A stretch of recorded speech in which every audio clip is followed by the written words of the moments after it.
Hey guys, this is Dion here with your Guitar Academy and welcome to our Cory Wong player study. So we're starting the course a little bit differently today with some kind of a peek into our behind the scenes setup in our YGA studio. I've got Dan here helping me. Good afternoon, or evening, or good morning, depending on where you are. Exactly.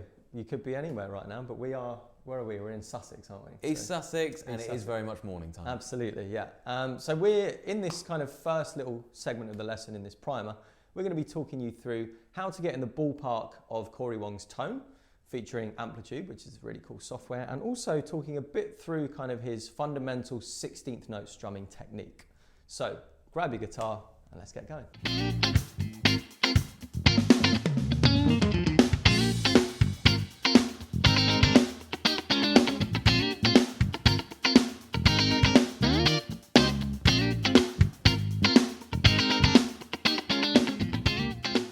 If you just joined us, please don't forget to head over to the website where you can get all of the additional course materials, including the handbook, any tabs, any backing tracks and chord diagrams as well. Also, please don't forget to like and subscribe and leave us a comment as well. It really helps us out to hear how you've been getting on with the courses, and any questions you have, we will definitely get back to you.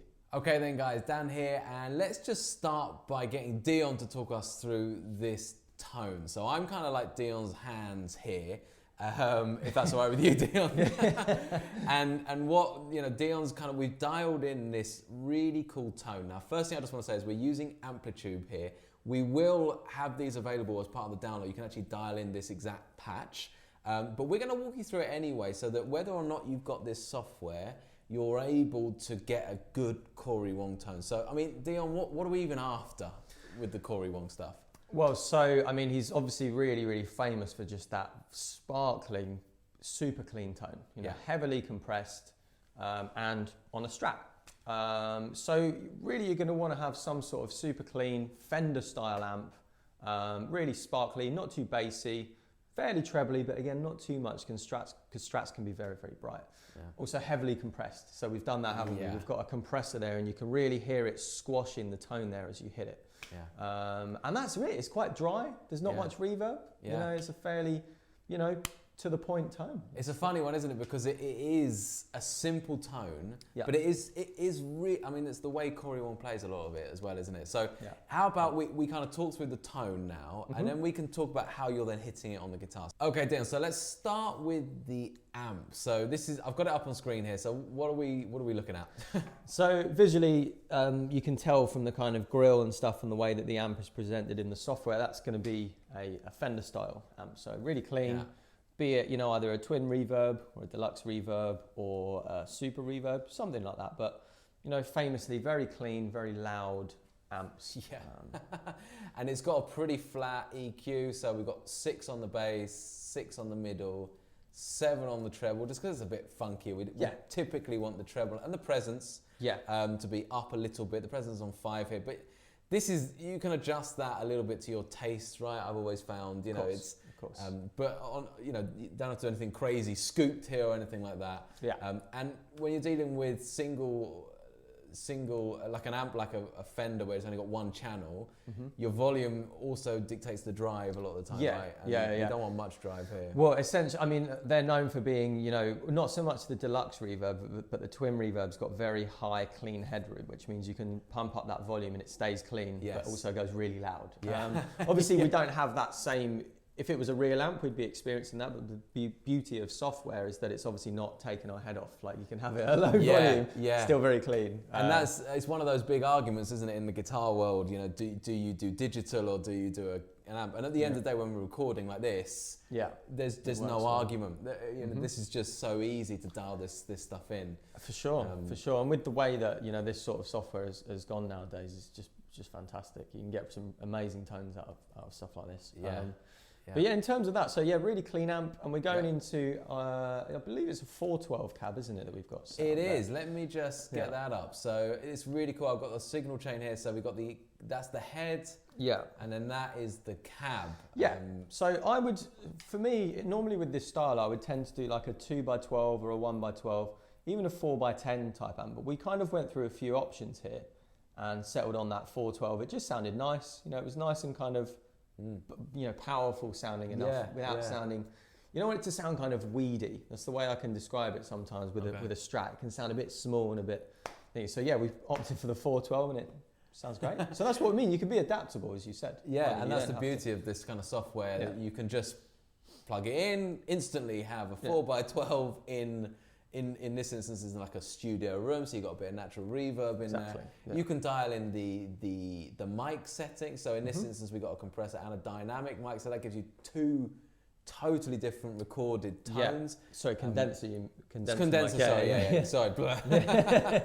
You know, I know everything about this stuff, right? 100%. But yeah, so you got all of. In fact, look, you've got 4. I'm not even sure. That's the room. So that's essentially capturing that room, which you can also set a level of. And we've set it fairly low to capture a little bit of ambience, but not too much. If you have this sort of tone swimming in reverb, it loses a bit of its sort of like precision. You know what I mean? It's quite a precise sound, so you don't want it to. As we'll discover as you play through this course, we've been listening to this religiously, Dion's playthroughs, and it's so tight. So tight, and if you've got that reverb, it's just, although it sounds pretty at the time, when it's in a mix, it just doesn't sound good. Get lost. It needs real attack and tightness. Absolutely, and that's one thing about Cory Wong, is that generally his guitar is very much at the forefront. I mean, obviously, as a solo artist, it would be because it's his music, but even with Wolfpack, it's still very much there. His sound is there; it's not kind of buried.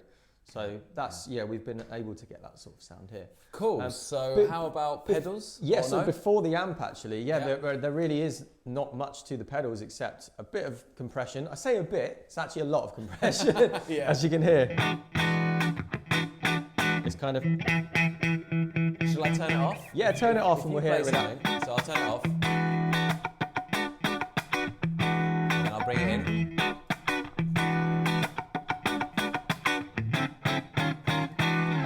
Yeah. Play like a single note line, maybe. Let's look really. Yeah. It's a great sounding. Yeah, it just adds that kind of, you can really hear the compression, because sometimes you can use compression subtly.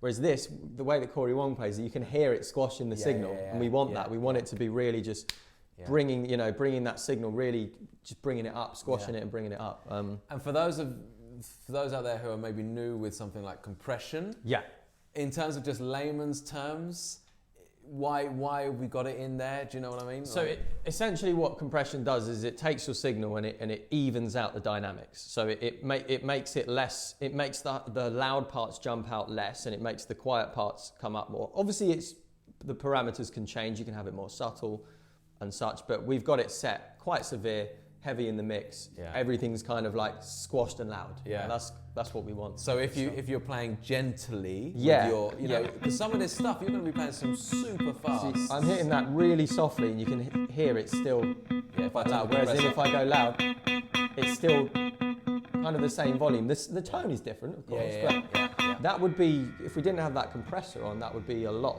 a massive difference in massive that dynamic and volume.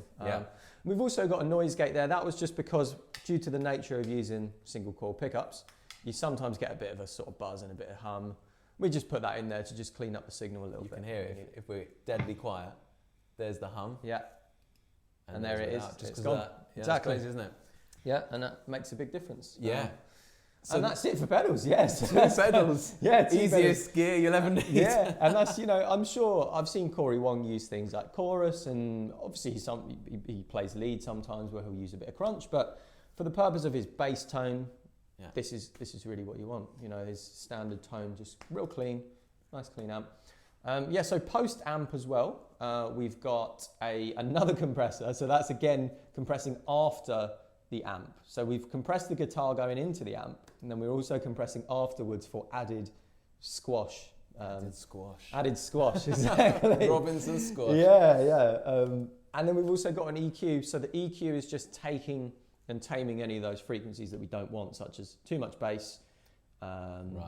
Sometimes some of the high end as well on a Fender style amp and guitar, as I said, can be a bit like getting an ice pick in your ear, so you might want to take some of that down, tame it a bit, but you do want to retain brightness. It feels like the stuff where we're doing it digitally post the amp is very much a recording thing.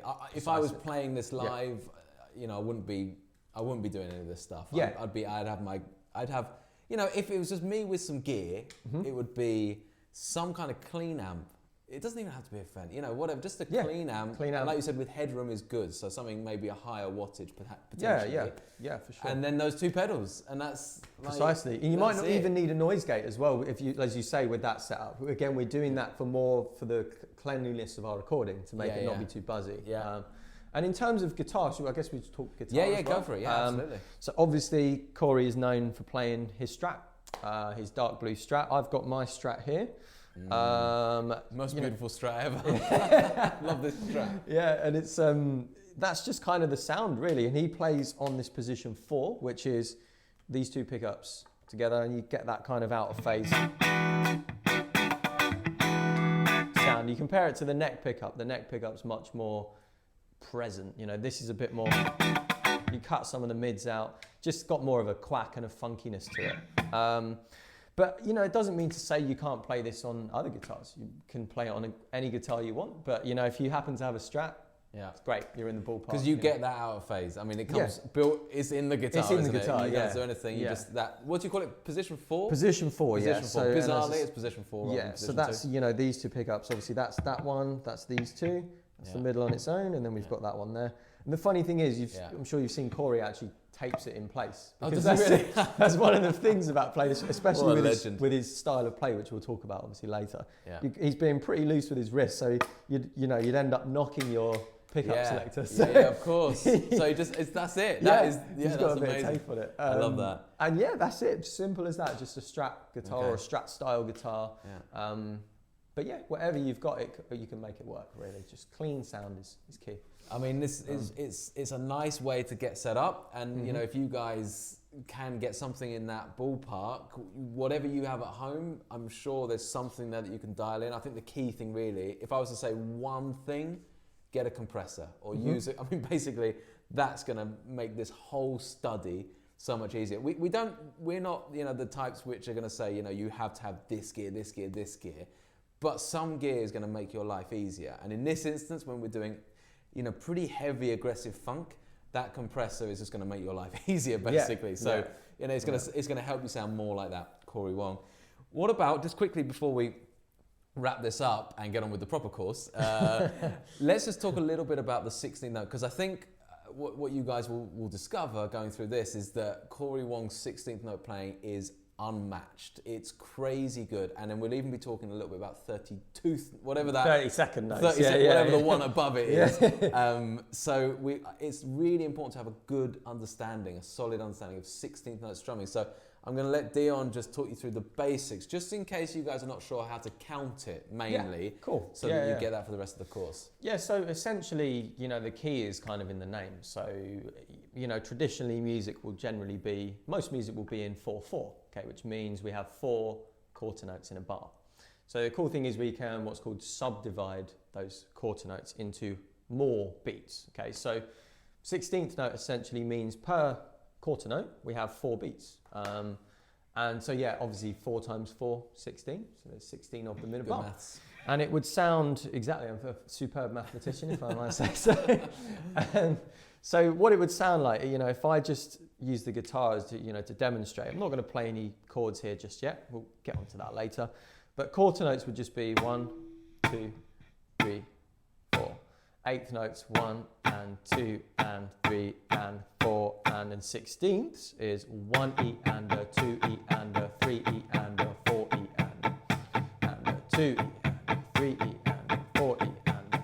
So you see, that's going to be a real huge part of this course, is getting to grips with the idea of playing these 16th notes, you know, with metronomic accuracy, because that's what he's so known for, isn't he, Cory Wong? Oh yeah. So we're going to really dive into that, you know, heavily and talk about how you can perfect that through. And I think it's a good thing before you get into that, before you start lesson 2, as it will be, or the lesson 1 after the primer, is just refresh yourself with 16th notes. You know, I think exactly as you were counting there, 1 E and a 2 E and a. Make sure you can count through the bar, because I mean, we're going to be dividing those bars. We're going to be saying, I want you to hit beat number 1 and beat number 3 E.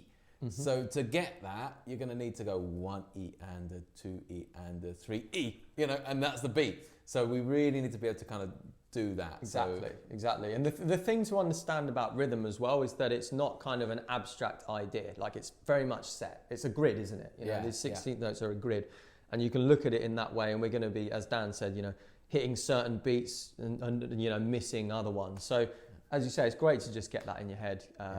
To a metronome or drums as well, if you'd like. We'll obviously look at that loads throughout the course. But that's what Cory Wong always says. I think he says something along the lines, I'm paraphrasing, but like, be a slave to the metronome, you know, use that metronome to guide you, like, big time. So I mean, if there's 2 key things to come away with from this lesson, let's say 3. One is 16th note counting, obviously, that's key. But in terms of gear to have to take this class, this course, compressor, I think, crucial, and then just work with whatever amp you've got with that. And secondly, a metronome or drum machine. Drum machine, like, we're going to be using something called Easy Drummer. You can use the Logic Drummer, not Cubase, GarageBand if you've got a Mac. There's plenty of apps on iOS and Android, just a drum machine. Or if you want to go hardcore, Cory Wong style, literally a metronome, you know, an old school metronome, beep, boop, boop, you know, that kind of thing. You're going to need one of those 2 things to get the most out of this course. All right, guys, well, I hope you found that helpful. So if you grab your guitar, I'll see you in the next lesson. That's it for this lesson. If you want to go on to the next lesson, you can click here. And if you want to go back to the beginning of the course, you can click here. Also, please don't forget to leave us a comment. Let us know how you've been getting on with the course so far. And if you have any questions about anything, we'll answer it and we'll get back to you as soon as we can.